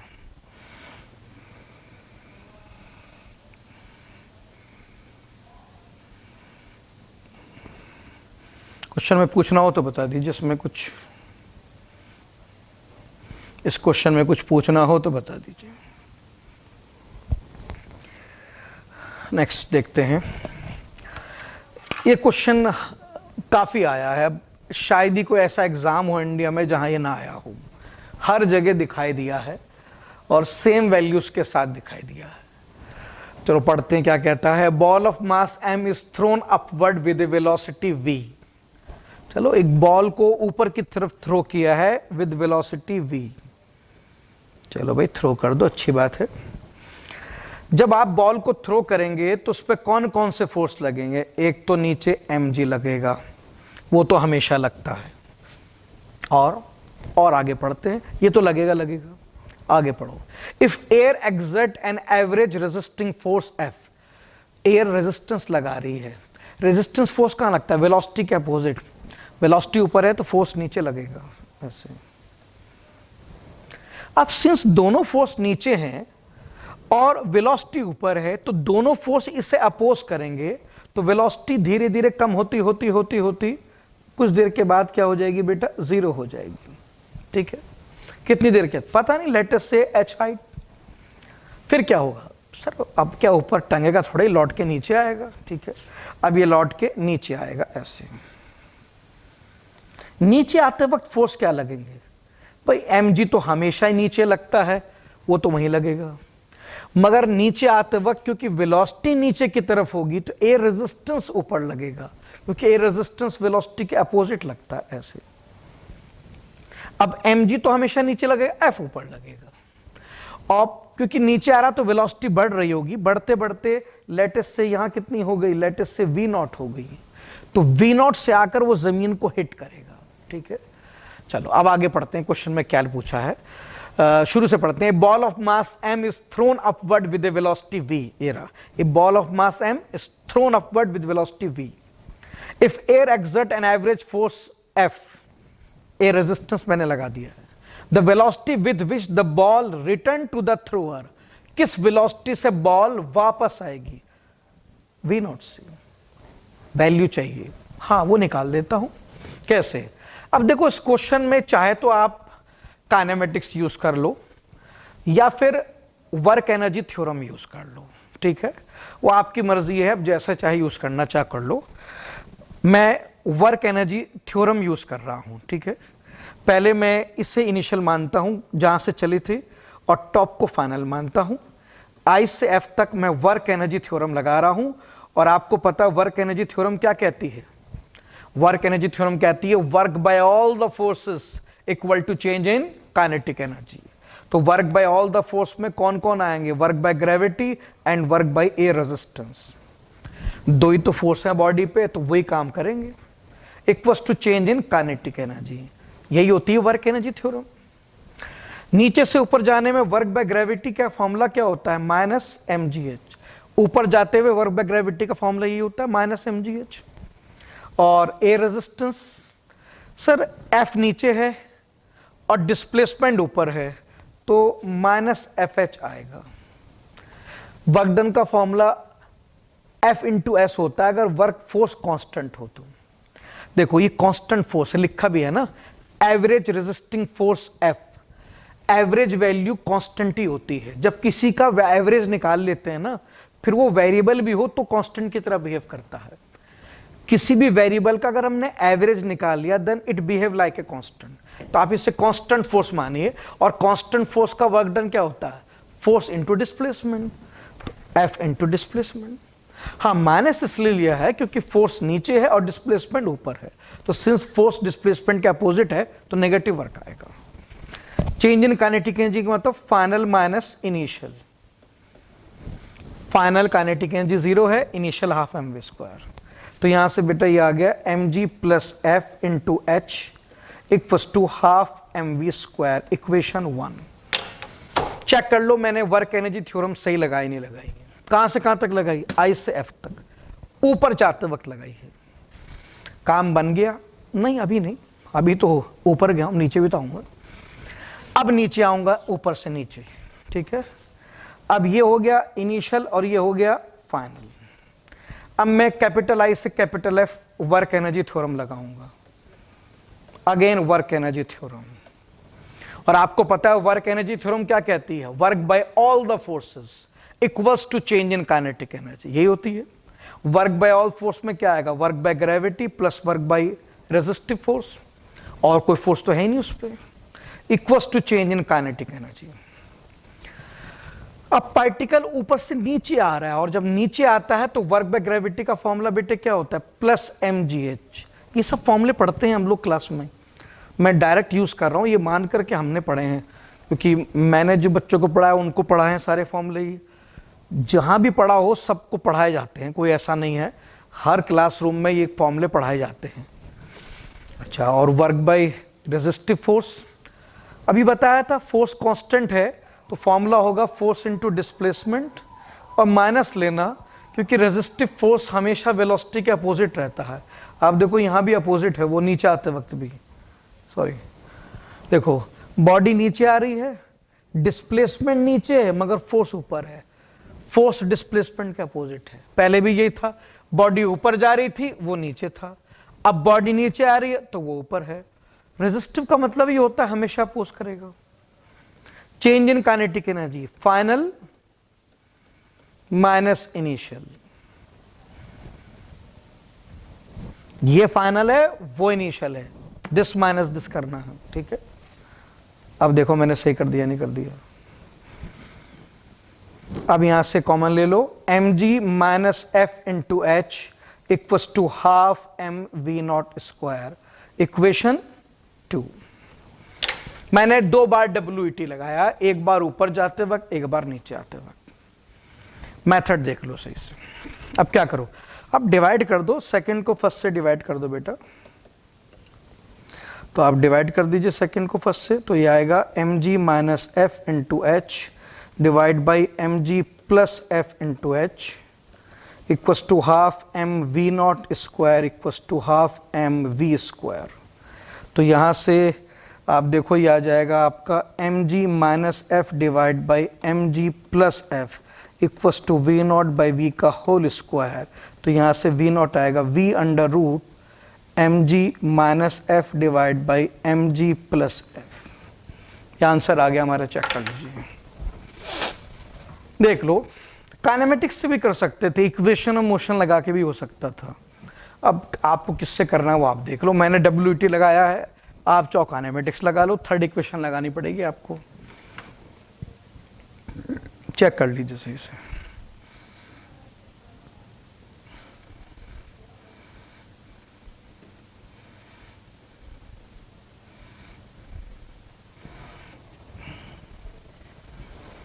चलिए नेक्स्ट क्वेश्चन देखते हैं। नेक्स्ट क्वेश्चन में डायग्राम में वैसे सब कुछ है, यहां देखने की जरूरत है नहीं। एक ब्लॉक हॉरिजॉन्टल सर्कल में चल रहा है ω2 स्पीड से, और ये ब्लॉक भी हॉरिजॉन्टल सर्कल में चल रहा है ω1 स्पीड से। सब कुछ तो वैसे दिखाई दे रहा है, 2 ब्लॉक हैं और दोनों हॉरिजॉन्टल सर्कल में चल रहे हैं। ये जो ऊपर वाला ब्लॉक है आपका, इसका रेडियस तो L1 ही है, क्योंकि ये रेडियस होता है ना बेटे, ये और ये लेंथ भी है स्ट्रिंग की, तो R ही हो गया। हाँ, इसका रेडियस निकालना पड़ेगा, गिवन नहीं है। ये वाली लेंथ L2 दे रखी है, इसका रेडियस आप कैपिटल R मान लें। चलो अब पढ़ते हैं क्वेश्चन को, वैसे पढ़ने की जरूरत है नहीं, आप डायरेक्ट यहीं सॉल्व कर सकते हैं। 2 particles each of mass m are attached to 2 ends of a light string of length L which passes through a hole at the center of table। वो ये कह रहा है कि मेरे पास 2 पार्टिकल है, कौन से, ये और ये 2 पार्टिकल हैं जो एक ही स्ट्रिंग से कनेक्ट हैं, किसके थ्रू, एक होल के थ्रू। ये टेबल है और टेबल में एक होल है, स्ट्रिंग यहां से गई, होल से पास होती हुई यहां गई। ये है पहला सेंटेंस। आगे पढ़ते हैं। 1 particle describe a circle on the table, एक पार्टिकल टेबल पे सर्कल डिस्क्राइब करता है विद एंगुलर स्पीड ω1, ये रहा। And other particle describe circle as a conical pendulum. ऐसा है ना, जब ये पार्टिकल सर्कल में चलेगा ना, तो आपकी स्ट्रिंग कोन में चलेगी, पार्टिकल सर्कल में चल रहा होगा, मगर आपका जो स्ट्रिंग है ना वो कोन में चल रही होगी, इसीलिए इसे कुछ लोग कोनिकल पेंडुलम कहते हैं। जैसे ये स्ट्रिंग है ऐसे, और ये पार्टिकल हो गया ये। अब देखो पार्टिकल सर्कल में चल रहा है, मगर आपकी स्ट्रिंग किस में चल रही है, ये वाली, ये कोन में चल रही है, इसलिए इसे कोनिकल पेंडुलम कहते हैं। हमें नाम से कोई मतलब नहीं है, हमारी बलासे से कोई सा पेंडुलम बोलो, हमें कोई फर्क नहीं पड़ता। ठीक है, आगे लिखा है if L1 L2 are the length then. अब आप देखो जितनी बातें उसने बताई वो सब दिखाई दे रही थी, मैं इसीलिए कह रहा था पढ़ने की जरूरत नहीं। इसको इसका एफबीडी बनाओ, क्या लगेगा, नीचे mg, ऊपर टेबल नॉर्मल देगी और इधर स्ट्रिंग टेंशन देगी T। सिर्फ 3 फोर्स लगेंगे, मैं मार्क कर देता हूं। नीचे mg, ऊपर टेबल का नॉर्मल और लेफ्ट में स्ट्रिंग टेंशन देगी, बस चेक कर लो, कुछ और तो नहीं। y में तो कोई मूवमेंट है नहीं, तो छोड़ दो y को।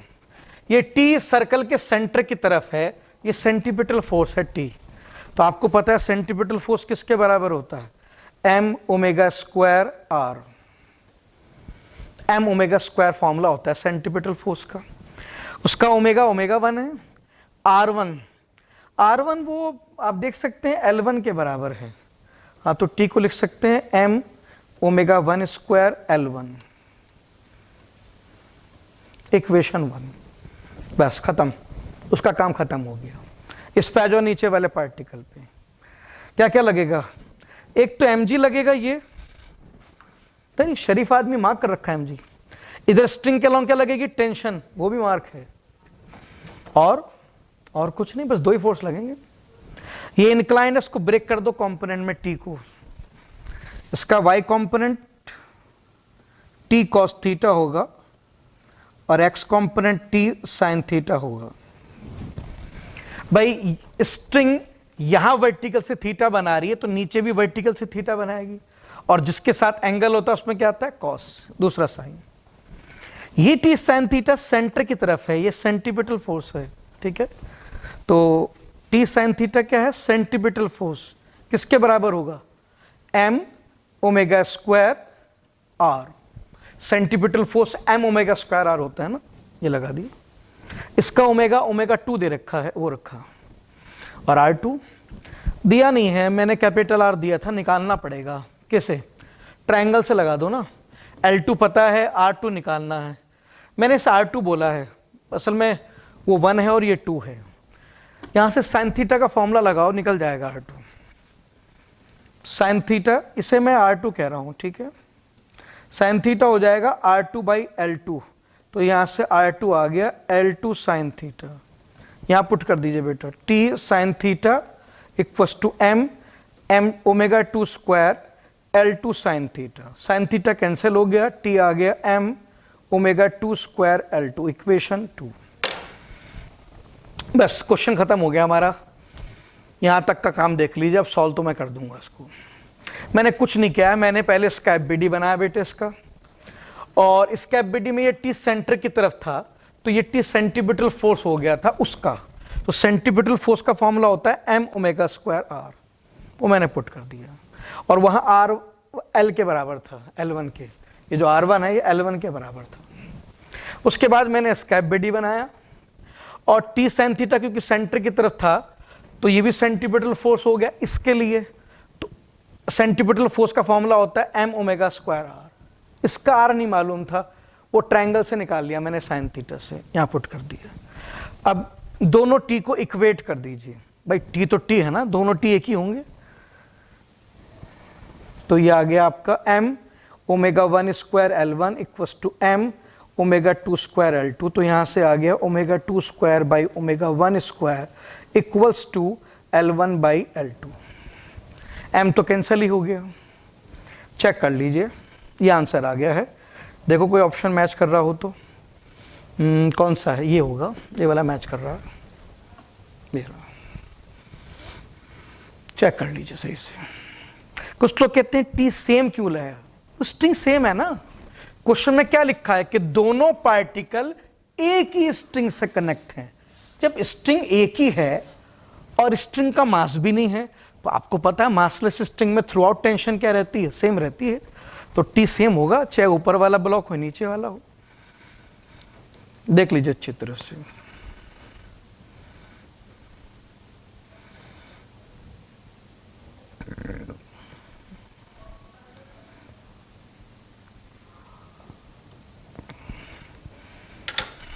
नेक्स्ट क्वेश्चन देखते हैं। A smooth semi circular tube of AB of radius R is fixed in a vertical plane and contain a heavy flexible chain of length pi r and weight W। W होगा, pi r तो misprint हो गया बेटे, weight W as shown। देखो ये एक tube है, ये एक ट्यूब है, hollow tube, semi circular shape की। इसके अंदर क्या रखी है, एक चेन रखी है ये, ठीक है। Assuming a slight disturbance to start the chain in motion, मान लेते हैं हमने चेन को हल्का सा हिला दिया ताकि चेन चलने लगे। अब किधर चलेगी, इधर तो चल नहीं सकती, टेबल है, इधर चलेगी, ऐसे आएगी चेन फिसलती हुई। आगे लिखा है assuming a slight disturbance to start the chain in motion, the velocity v with which it emerge from the open end। कहता है अगर मैं इसको हल्का सा हिला दूं तो ये चेन मूव करेगी, तो जब पूरी की पूरी चेन बाहर आ जाएगी तो उसकी वेलोसिटी क्या होगी। देखो अभी तो पूरी चेन अंदर है, जब ये पूरी की पूरी चेन बाहर आ जाएगी ऐसे, ऐसे आ जाएगी, ऐसे एल लेंथ ये आ जाएगा। लेंथ कितनी दे रखी है, पाई आर दे रखी है लेंथ ए। तो इसकी वेलोसिटी पूछ रहा है कितनी होगी, ठीक है। ये बताओ, ये इनिशियल डायग्राम है, चेन इनिशियली ऐसे रखी थी और ये फाइनल डायग्राम। ये बताओ इस वक्त इसका सीएम क्या होगा। सेमी सर्कल का सीएम कहां होता है, सेंटर से ऊपर। कितना ऊपर, मैंने बताया था क्लास में 2r/π हाइट पर। सेमी सर्कल का सेंटर ऑफ मास सेंटर से ऊपर होता है 2r/π हाइट पर। तो बताओ इस समय इसकी पोटेंशियल एनर्जी कितनी है। सर इस समय इसकी पोटेंशियल एनर्जी है mgh। पोटेंशियल एनर्जी का फॉर्मूला mgh होता है, जिसमें h क्या होता है, height of centre of mass. Centre of mass की हाइट रखो वहां पर। mg कितना है, w, क्योंकि वेट दिया है ना, वेट का मतलब mg दिया है। ये mg रहने दो, बाद में कैंसिल हो जाएगा, चिंता मत करो। mg, h कितना है, h है 2r/π। ये इनिशियल पोटेंशियल एनर्जी हो गई चेन की। अच्छा, और काइनेटिक एनर्जी 0। अभी तो ये चेन रेस्ट पे है ना, ये पोटेंशियल एनर्जी है इनिशियल, ये काइनेटिक है। तो इनिशियल टोटल एनर्जी कितनी हो गई, दोनों को ऐड कर दो, ये टोटल एनर्जी हो गई इनिशियल। अब इधर आ जाओ यहां पर। अब ये बताओ अब पोटेंशियल एनर्जी कितनी है फाइनल, -mgh। माइनस क्यों, ऐसा है हम इसको ग्राउंड मान के चल रहे हैं, रेफरेंस लेवल कह सकते हैं। और मैंने क्लास में बताया था रेफरेंस लेवल से अगर सीएम ऊपर है तो फॉर्मूला लगता है +mgh, और अगर सीएम रेफरेंस लेवल से नीचे है तो फॉर्मूला लगता है -mgh।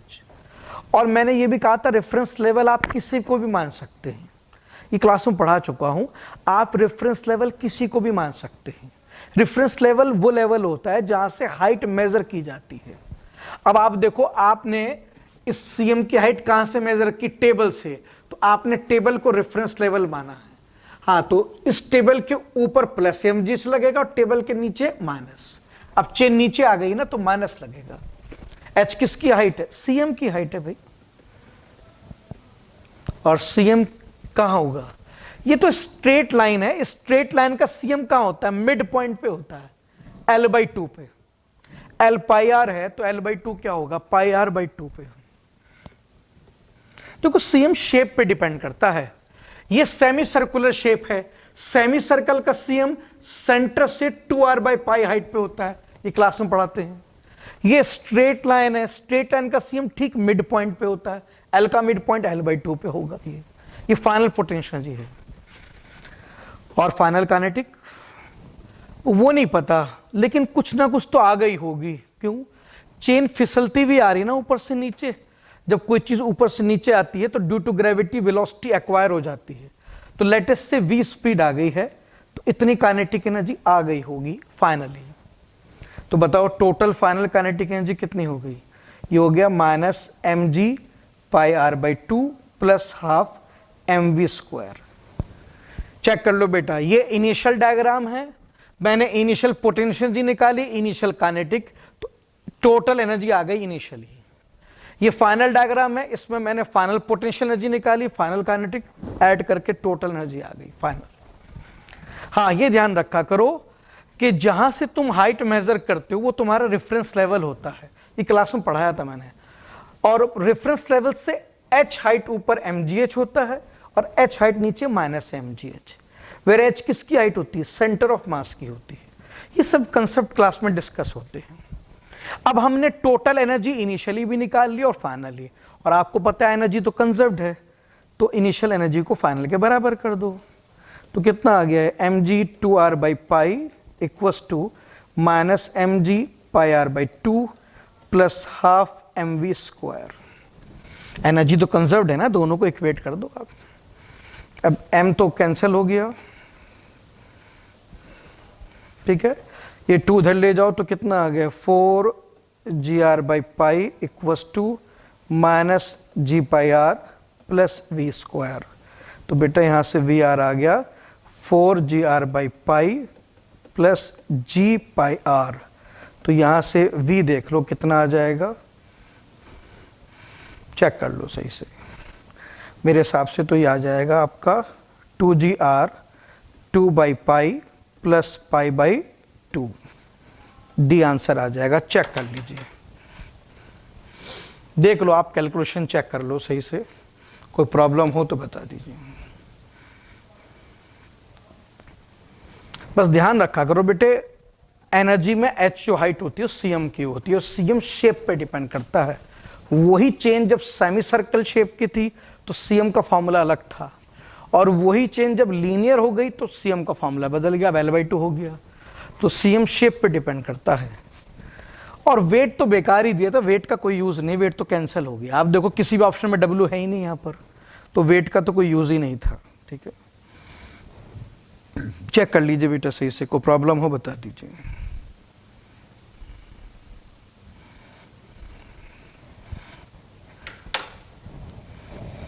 चलिए नेक्स्ट क्वेश्चन देखते हैं। 3 boys are standing on a horizontal platform of mass 170 kg। इस प्लेटफॉर्म का मास 170 kg है, ठीक है।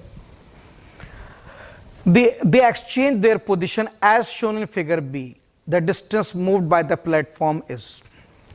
देखो ये 3 आदमी इस प्लेटफॉर्म पे खड़े हैं, प्लेटफॉर्म ये है, ठीक है। अब इन्होंने पोजीशन बदल दी, 40 वाला इधर चला गया, 80 वाला इधर और 60 वाला इधर, आप देख सकते हैं। तो अब जाहिर सी बात है, जब इन्होंने पोजीशन बदली होगी इन्होंने, तो प्लेटफॉर्म भी तो मूव हुआ होगा ना। जरूरी है? जरूरी तो नहीं है, लेकिन क्वेश्चन में पूछा गया distance moved by the platform, तो मान लेते हैं मूव हुआ है। नहीं हुआ होगा तो सॉल्व करके आंसर 0 आ जाएगा, ठीक है। किधर मूव हुआ होगा अब ये भी नहीं पता, मान लेते हैं लेफ्ट की तरफ हुआ है। ये लो x माना ही तो है, अगर ये मूव नहीं हुआ होगा तो उसकी वैल्यू 0 आ जाएगी, और अगर ये मूव हुआ होगा और राइट में हुआ होगा अपोजिट, तो x की वैल्यू माइनस में आ जाएगी, और अगर ये लेफ्ट में मूव हुआ होगा तो x की वैल्यू प्लस में आ जाएगी। एज्यूम किया है, हमें पता कुछ नहीं है, हमें तो ये मालूम है कि इन आदमियों ने अपनी पोजीशन एक्सचेंज की है, लेकिन कोई सवाल में पूछा गया है फाइंड डिस्टेंस बाय प्लेटफॉर्म, इससे लगता है कि प्लेटफॉर्म भी मूव हुआ होगा, तो हमने मान लिया कि प्लेटफॉर्म x डिस्टेंस मूव हुआ है लेफ्ट की तरफ। मूव नहीं होगा तो 0 आ जाएगा, घबराने की जरूरत नहीं। अगर लेफ्ट मूव हुआ होगा तो प्लस आ जाएगा, एजम्पशन ठीक होगी, तो गलत होगी तो माइनस में आ जाएगा, ठीक है। अब ये बताओ, अगर ये x में मूव हुआ है तो ये कितना मूव हुआ है? सर ये 60 तो उधर चला गया, देखो यहां पर बीच में आ गया, ये 2 मीटर इधर आ गया, लेकिन ये 2 मीटर तो ऊपर आया होगा। किसके ऊपर आया? प्लेटफॉर्म के ऊपर। जब ये 2 मीटर प्लेटफॉर्म के ऊपर इधर आया होगा और प्लेटफॉर्म x पीछे चला गया, तो ये 2 मीटर नहीं चला होगा, 2 माइनस एक्स चला होगा। क्यों? अरे ये तो 2 मीटर आगे जा रहा है, मगर प्लेटफॉर्म खिसक रहा है पीछे की तरफ, तो आप 2 मीटर आगे गए होंगे और प्लेटफॉर्म आपको x डिस्टेंस कहां ले गया होगा? पीछे ले गया होगा। क्यों? आप खड़े तो प्लेटफॉर्म पे ही हैं, कहां चले होंगे? 2 प्लेटफॉर्म पे तो चले। तो आप 2 मीटर आगे गए, किसके ऊपर? प्लेटफॉर्म। और प्लेटफॉर्म क्योंकि खुद x पीछे चला गया, तो उसके साथ साथ हम भी तो x पीछे चले गए होंगे, तो हम 2 नहीं गए होंगे, हम गए होंगे 2 माइनस एक्स। हम 2 मीटर गए होंगे, मगर प्लेटफॉर्म हमें x पीछे ले गया होगा। ठीक है बेटा? अच्छा 40 कहां गया? आगे 2, मगर प्लेटफॉर्म x पीछे गया है, तो अगेन प्लेटफॉर्म इस आदमी को x पीछे ले गया होगा और ये खुद 2 आगे गया, तो इफेक्टिवली कितना मूव हुआ है? ये 2 माइनस एक्स मूव हुआ है। बेटे इस बात को समझो, जैसे मैं बस में खड़ा हूं, बस चल रही है पीछे की तरफ, तो बेटे अगर मैं आगे जा रहा हूं तो मैं तो आगे जा रहा हूं, मगर बस तो पीछे जा रही है ना, और क्योंकि मैं बस के ऊपर ही हूं, तो अगर बस 1 मीटर पीछे जाएगी तो साथ में मुझे भी तो 1 मीटर पीछे ले जाएगी बस। हाँ मैं आगे गया हूं तो ठीक है, मान लो मैं 3 मीटर आगे गया हूं और बस मुझे 1 मीटर पीछे ले गई, तो इफेक्टिवली मैं कितना मूव हुआ हूं? 2 मीटर गया हूं आगे मैं। क्यों? 1 मीटर तो बस पीछे ले आई ना मुझे, तो उसी तरह से यहां भी है।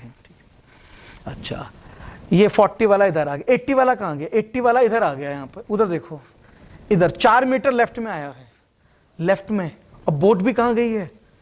एक्स लेफ्ट में। देखो ये खुद 4 मीटर इधर आया और बोट भी इसे इधर ही ले गई एक्स, तो ये इफेक्टिवली कितना चला होगा? ये चला होगा 4 प्लस एक्स, ये ज्यादा चला होगा। क्यों?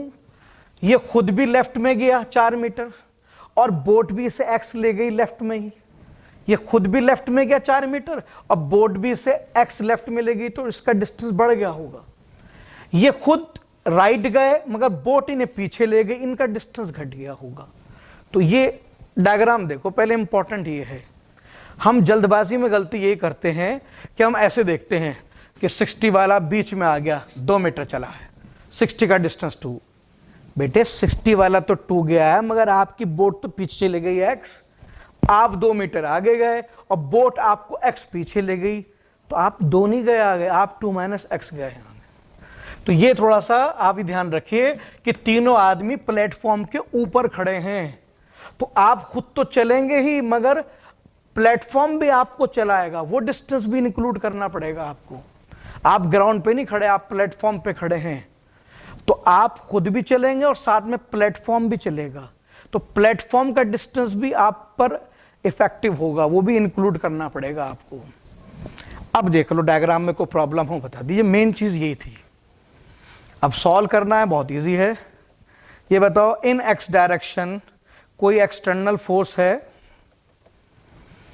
नहीं, हमने बाहर से कोई फोर्स नहीं लगाया, एक्स में तो नहीं लगाया। तो आपको पता है बिना एक्सटर्नल फोर्स के सेंटर ऑफ मास शिफ्ट नहीं होता है, तो डेल्टा एक्स सी एम 0 होगा। मैंने सी एम में कोई चेंज नहीं आएगा, डेल्टा का मतलब होता है चेंज, तो सेंटर ऑफ मास में एक्स डायरेक्शन में कोई चेंज नहीं आएगा। और आपने क्लास में पढ़ा होगा डेल्टा एक्स सी एम का फॉर्मूला क्या होता है बेटे? m1 delta x1 plus m2 delta x2 and so on divide by m1 plus m2 and so on. ये फॉर्मूला हम क्लास में पढ़ते हैं। ये क्या है? ये बताता है कि cm में कितना चेंज आया। ये क्या बताता है? पार्टिकल 1 में कितना चेंज आया, डेल्टा का मतलब चेंज। ये बताता है पार्टिकल 2 में कितना चेंज आया एंड सो ऑन। अब इसमें वैल्यू पुट कर दीजिए, delta x C M 0, m1 किसे कहेंगे? किसी को बोल दो, प्लेटफॉर्म को बोल देते हैं 170, और उसमें कितना चेंज आया? उसमें x का चेंज आया लेफ्ट में, तो उसे बोलेंगे हम 170 इंटू माइनस एक्स। लेफ्ट को माइनस कह रहे हैं, राइट को प्लस कह देंगे, आप उल्टा भी कर सकते हैं। प्लेटफॉर्म तो m1 हो गया, m2 किसे माने बताओ? m2 किसे मानेंगे? किसी को भी कह दो, कोई फर्क नहीं पड़ता। 60 को कह दे, मास 60 और उसमें चेंज आया 2 माइनस एक्स राइट में, तो उसका डेल्टा x2 कितना हो जाएगा? 60 इंटू 2 माइनस एक्स। देखते रहो फॉर्मूला क्या लगा रहा हूं मैं। m1 का मतलब पहला मास, किसी को भी पहला कह दो, इंटू डेल्टा x1, उसमें कितना चेंज आया, वो कितना शिफ्ट हुआ।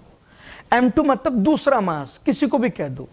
डेल्टा x2 का मतलब उसमें कितना चेंज आया, वो कितना शिफ्ट हुआ, कितना चेंज आया, कितना शिफ्ट हुआ, सब एक ही बात है। ठीक है, राइट को प्लस कह रहा हूं, लेफ्ट को माइनस। और आगे चलो, और प्लस m3 किसे कहना बताओ, इसे कहते हैं 40 वाले को।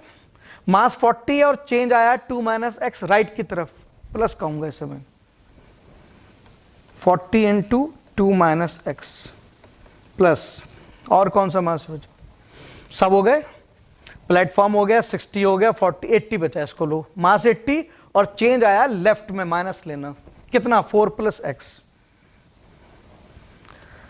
80 into minus 4 plus x divide by 170 plus 60 plus 40 plus 80। ये कब तक लेते हैं, जब तक सारी बॉडीज कंप्लीट ना हो जाए। क्वेश्चन में अगर 2 बॉडी हैं तो 2 लेंगे, 3 है तो 3, 4 है तो 4। अब पिछले क्वेश्चन में 4 बॉडी थी, 3 आदमी और 1 प्लेटफॉर्म, तो 4 लिए हमने। अब देखो ये डिनोमिनेटर तो पूरा का पूरा इधर चला जाएगा, इधर 0 में खत्म हो जाएगा। पहला टर्म आएगा माइनस 170x, दूसरा टर्म आएगा 120 माइनस 60x, ब्रैकेट ओपन कर देना। तीसरा टर्म आएगा 80 माइनस 40x, मैं ब्रैकेट ओपन करता जा रहा हूँ। यह आएगा माइनस 320 माइनस 80x, चेक कर लीजिए, मैंने सारे ब्रैकेट ओपन कर दिए। 0 इक्वल्स टू, चलो माइनस 170, पहले x वालों को ऐड करते हैं, 170 और ये 60 और 40 100 हो जाएगा, 100 और 170 270, 270 और ये 80 कितना हो गया 350x, तो ये आ गया माइनस 350x। चलो अब बिना x वालों को ऐड करते हैं, 120 80 200 माइनस 320 माइनस 120,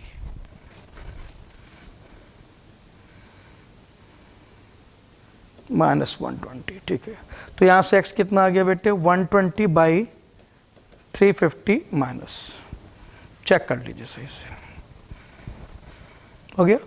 कितना आएगा ये, नियरली माइनस 0.35 के आसपास आएगा, आप देख लीजिएगा। माइनस क्या इंडिकेट कर रहा है, वो इंडिकेट कर रहा है कि प्लेटफॉर्म लेफ्ट नहीं राइट गया होगा।